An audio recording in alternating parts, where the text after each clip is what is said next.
Olá pessoal, meu nome é Sidney Rago, eu sou da IMAN Consultoria. Nosso tema de hoje é planejando as operações com Covid-19. Então nós pretendemos mostrar para vocês como auxiliar as empresas na formulação e gestão do seu plano de implementação dos famosos protocolos de prevenção do Covid-19. Essa é a ideia, né? Por quê? Porque tudo que é importante para as nossas empresas, nós temos que fazer gestão. E a boa gestão começa pelo plano. E eu não preciso dizer para vocês que nesse período, as atenções ao Covid-19 passam a ser muito importantes. Primeiro, para nós protegermos os nossos colaboradores, tentarmos minimizar as probabilidades dos nossos colaboradores não se contagiarem com a doença. E segundo, obviamente, para que a gente possa manter as nossas operações funcionando com tranquilidade, para que a gente possa aí, buscar as nossas metas de faturamento, de produtividade, qualidade, etc.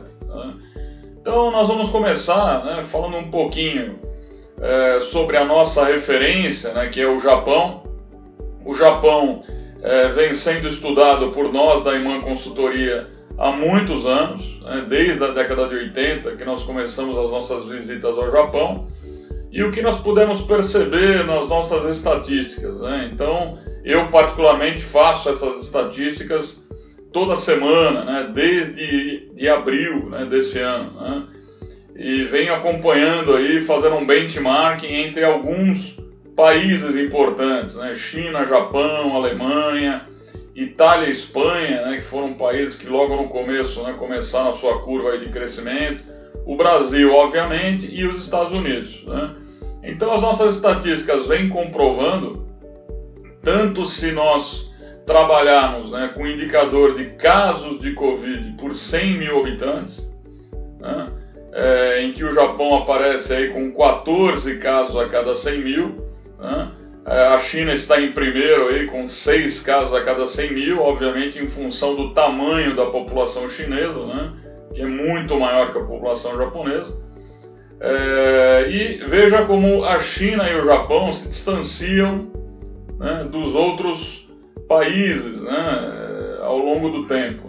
Aqui vocês veem em vermelho e azul as curvas aí de Brasil e Estados Unidos, ainda continuando crescendo, e as curvas de China e Japão lá embaixo, quase não aparecendo aí no gráfico. Depois nós temos a mesma comparação em mortes por 100 mil habitantes. Então vejam que a China e o Japão estão aí em patamares bem menores do que os outros países. A Alemanha, por exemplo, são países de primeiro mundo, Itália, Estados Unidos. Aqui também a gente vê a nossa curva aí de crescimento em mortes, e a China e o Japão ocupando aí um patamar de destaque. Bom, o que nós sabemos sobre a cultura japonesa, que nos ajuda muito aí a explicar esse controle da pandemia no Japão, se comparado com outros países. Primeiro, a cultura japonesa. Então é uma cultura muito diferente da cultura ocidental, é uma cultura que prega a limpeza e a higiene desde sempre, desde a escola, como nós estamos vendo aqui na foto. Então as crianças japonesas aprendem desde pequenininhas a valorizar a higiene e a limpeza do seu local, por exemplo, aqui na escola. E desde sempre, os japoneses, quando estão acometidos, quando são acometidos de alguma virose, eles sempre usaram máscaras. Foi uma coisa que desde as nossas primeiras missões ao Japão ficou bastante claro para a gente. E o detalhe, eles não usam as máscaras para se proteger, eles usam as máscaras para proteger o próximo do vírus que eles carregam. Então é um valor um pouquinho diferente da nossa sociedade.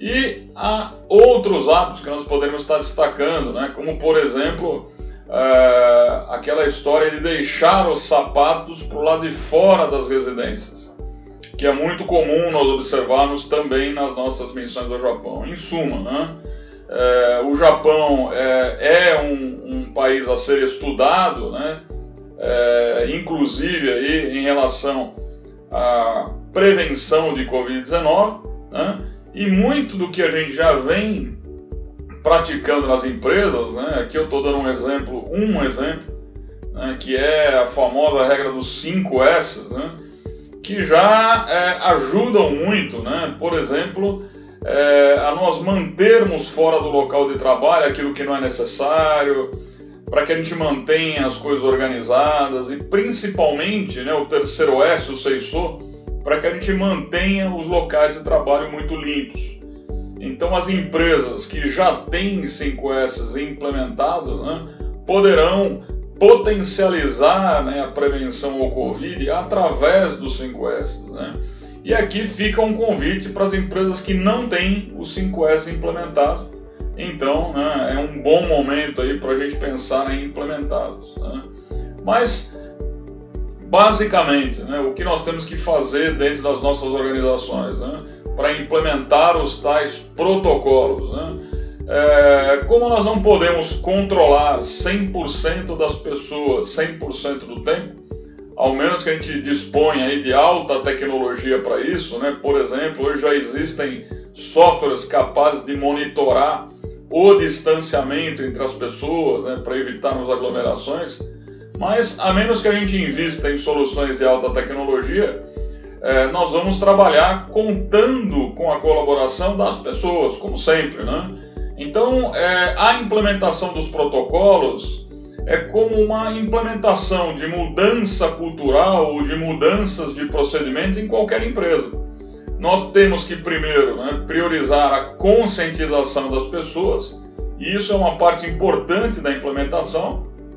Temos os nossos colaboradores conscientes dos riscos, né, e dos benefícios também de não nos contagiarmos, né, envolver esses colaboradores durante a implementação dos novos protocolos, para que a gente consiga obter, então, no final, o compromisso desses colaboradores, né, com as soluções aí implementadas. Né.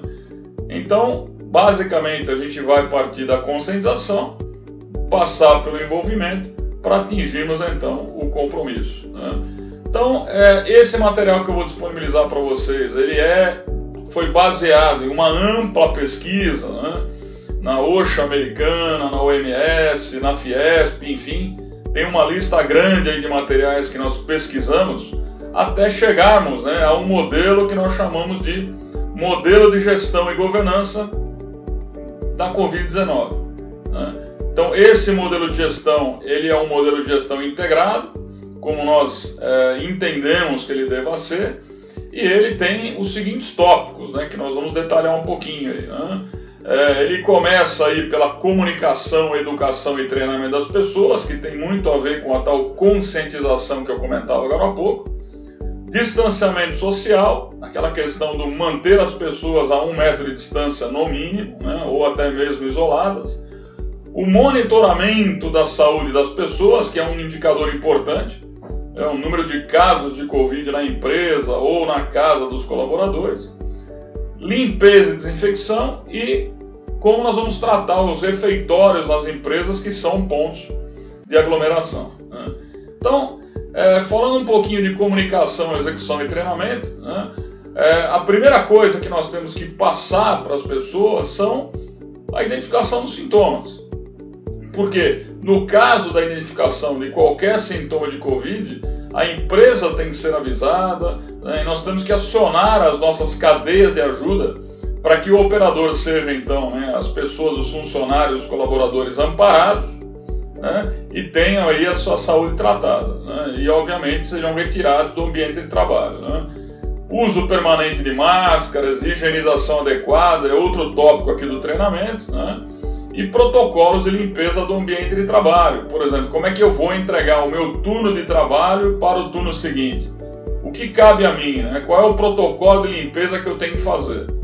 Principalmente em botoeiras, em partes dos equipamentos que a gente toca constantemente. Né?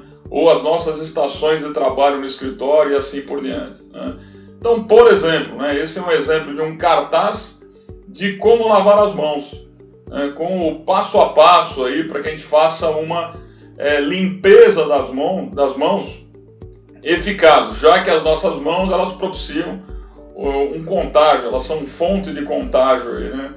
Desde que levadas à boca, ao nariz e aos olhos, né? Ainda dentro desse tópico de educação e treinamento, né, nós temos que realizar periodicamente treinamentos com os funcionários, né? Nós temos que comunicar através de pôsteres, informações, né, tudo que é importante, né, que eles saibam, né, informações acerca de distanciamento, né, medidas recomendadas para o seu ambiente domiciliar. Por quê? Porque ao final do dia esses colaboradores voltam para casa e não adianta nada a empresa ter todo um processo aí de prevenção se na volta para casa o colaborador não tiver esse mesmo cuidado aí na sua residência com seus familiares, né? E instruções sobre como utilizar, higienizar e descartar corretamente as máscaras, né, que passam a ser um EPI importante aí no combate ao vírus, né? Aqui é um exemplo, né, de um treinamento desse tipo ministrado em um dos nossos clientes, né? Aqui é um outro exemplo da Marispan, né, que é um cliente nosso, né, comentando aí sobre o uso das máscaras, né, de uma maneira bastante lúdica, agradável, né? Aqui um outro exemplo de distanciamento, né, mantendo aí a distância e assim por diante. Então, veja que a conscientização ela passa pelo treinamento e por uma ampla divulgação das melhores práticas nas organizações, né? Falando em termos de distanciamento social no local de trabalho, né? Então, todos os locais de trabalho devem seguir um protocolo desde a entrada das pessoas na empresa. Então, por exemplo, utilização de termômetros digitais infravermelhos, se possível uma rápida entrevista com as pessoas, por exemplo, uma amostragem, uso obrigatório de máscaras, né? Tentar alternar os dias de presença das pessoas na empresa quando possível, fazer um rodízio aí, né? Variando entre o trabalho na empresa e o trabalho em casa, o home office, né? Considerar jornadas de trabalho menores, então, nos primeiros dias aí do retorno, né? Esse é um exemplo que está sendo bastante utilizado, né, do termômetro digital infravermelho, que todos nós já sabemos, né, que é um termômetro que bastante aplicável por conta do contato, ele não requer contato, fornece um resultado rápido, então na entrada das pessoas na empresa, né, mede a temperatura, fácil de usar, higiênico, né, e além disso pode ser usado para medir a temperatura de qualquer objeto além das pessoas, né. Aqui está um exemplo de aplicação, né, o pessoal entrando aí numa obra civil, né, e passando aí pelo termômetro, né, fazendo uma amostragem aí grande aí de 100% das pessoas, né. Em termos de distanciamento ainda, né, nós que pregamos ao longo do tempo, né, um layout bastante produtivo, com as pessoas muito próximas dentro de uma célula de manufatura, hoje estamos revendo junto aos nossos clientes esse distanciamento. Então isso implica na revisão tanto de layouts como de métodos de produção. Layout de salas de descanso, cafés, lanchonetes, né? Sinais indicativos de capacidade de pessoas por local de trabalho, né? Por exemplo, como esse exemplo aqui da Marispan, né? Essa cartaz está lá na copinha da Marispan, lá do café, onde se vê aí capacidade máxima de ser local de 2 pessoas, né? Então, se for entrar a terceira pessoa, né, ela já vai aguardar do lado de fora, esperando aí a desocupação do ambiente, né?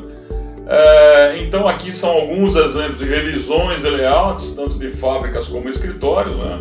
Esse é o exemplo de uma célula em que nós vamos ter que aumentar um pouco mais as distâncias, né? Isso vai implicar em aumento de tempos de ciclo, aumentos de deslocamento, né? Mas é por uma boa causa, né? Aqui é um exemplo de escritórios, né, com as famosas divisórias de vidro, que são uma barreira física, né, que a OSHA americana ela é bem categórica nesse sentido, né, ela divide as medidas em medidas de engenharia e medidas comportamentais. As medidas comportamentais são as medidas que nós vamos depender das pessoas para que elas façam, né? E as medidas de engenharia, por exemplo, criam, né, uma divisória, uma barreira física entre as pessoas, né? Não importando aí a atitude, né, o comportamento da pessoa no local de trabalho, né? Esse é um caso bem recomendado, né? Aqui a gente já vê uma reunião diária dentro da fábrica, né? Essa foi uma reportagem que saiu aí da fábrica da Fiat. Então a gente já vê uma reunião diária, lá no fundo nós podemos ver aqui os indicadores, os planos de ação, e já com o redimensionamento do espaço para que as pessoas fiquem aí distantes a mais de 1 metro, né? E aqui é um caso da WEG, né? Também saiu nos jornais recentemente, uma barreira física entre os postos de trabalho, né? Uma barreira bastante simples, aí, né? Fácil de implementar, né? Para evitar aí o contato entre as pessoas, né? Aqui é um caso de um cliente nosso, né? Da Marispan, onde a gente pode ver aqui o layout para treinamento e palestras e reuniões, onde nós aplicamos o layout xadrez, o chamado layout xadrez, né? Onde você não tem ninguém na frente, nem atrás, nem ao lado posicionado, nem do lado esquerdo, nem do lado direito. Isso acaba isolando aí as pessoas, né? Formando aí um raio de isolamento, né? de pelo menos 1 metro aí entre as pessoas assistindo o treinamento presencial, né? Com as janelas obviamente abertas, né? Para que a gente tenha aí uma troca de ar no ambiente, né? Outro tópico importante é a chamada limpeza e desinfecção, onde nós teremos que reforçar a limpeza dos locais que ficam mais expostos ao toque das mãos. Isso serve para corrimão, isso serve para maçanetas de porta, braços de cadeiras, telefones e na fábrica, botoeiras, ferramentas, tudo aquilo que nós utilizamos no nosso dia a dia. Então a ideia é nós fazermos um mapeamento, né, de onde as pessoas tocam no dia a dia, para promovermos uma maior higienização e desinfecção dessas áreas, né? Principalmente na mudança de turno, né? Instalação aí de estações de lavagem das mãos, ambientes ventilados, né? Limpezas diárias, né? O que nós já pregamos nos nossos trabalhos de 5S, agora, né, de uma maneira mais intensa, né? Esse é um exemplo aí de um posto de lavagem de mãos, né, com a lixeira, tudo à mão, com a LUT, né, a instrução aí de lavagem das mãos, né? A gente acaba criando aí um posto de lavagem, né, e higienização das pessoas no ambiente de trabalho, né? Aqui é um outro exemplo, também de uma construtora, né, fazendo uso aí de um local para higienização, né? Enfim, né, nos refeitórios, né, que é um ponto, né, sempre de aglomeração de pessoas na hora do almoço, qual é a recomendação, né? Para que a gente aumente o horário, para que a gente estenda o horário, para diluir a presença das pessoas dentro do refeitório, né? Utilizar também somente um dos lados da mesa, né? Ou evitar pessoas uma em frente às outras, né? Umas em frente às outras, desincentivar a presença, né, das pessoas, né? A proximidade das pessoas nas mesas, né? E uma coisa interessante que nós aprendemos, né, nos protocolos para o mundo afora, né, incentivar que as pessoas sentem sempre no mesmo local. Por quê? Porque se houver uma pessoa infectada, né, para que a gente possa rastrear as pessoas com maior potencial de terem se infectado, nós vamos saber onde elas costumam sentar, basicamente, né? O posto de trabalho não muda, né, normalmente, né, via de regra. Esse é um outro cuidado que nós vamos ter que tomar também, né, na mudança das pessoas de um posto para outro, né? E no refeitório, essas pessoas sentarem sempre no mesmo local, né? E demarcar, né, o local em que elas podem e não podem sentar. Nesse caso, a empresa foi até mais radical, né? Eliminando inclusive aí as cadeiras, né, de onde as pessoas não deveriam sentar, né? É um exemplo interessante aí para os nossos refeitórios, né? Na questão do monitoramento da saúde, né, essa responsabilidade, obviamente, é de cada gestor. Cada gestor e líder tem que cuidar da saúde da sua equipe. Então, nós temos que criar um canal de comunicação com o gestor para que, no caso, né, da indicação de algum sintoma, o gestor seja o primeiro aí a ser avisado, né? acompanhar também a ocorrência de casos suspeitos ou confirmados na família ou na residência de cada funcionário, esclarecer aos funcionários, né, os protocolos a serem seguidos caso alguém apresente aí um sintoma, né, de Covid, né, isso também é bem-vindo, né, e medirmos esses indicadores constantemente, né. Aqui a gente vai relembrar alguns dos sintomas, né, que são importantes, né, a gente pensa que são só tosse e febre, mas aqui a gente fala de febre acima de 37,8, tosse, dispneia, né, que é a falta de ar, mialgia, que são as dores musculares, fadiga, sintomas respiratórios, né, do nariz e garganta, sintomas gastrointestinais, são um pouco mais raros, mas podem ocorrer também, né? Então, era isso que eu queria passar para vocês, né, esse pequeno resumo aí do que as empresas vêm praticando, né? Contem conosco da IMAN para auxiliá-los, né, com os nossos treinamentos e projetos de consultoria. E obrigado aí, né, pela paciência de ter nos assistido, né, no dia de hoje aqui, né? Então, um grande abraço a todos, contem conosco.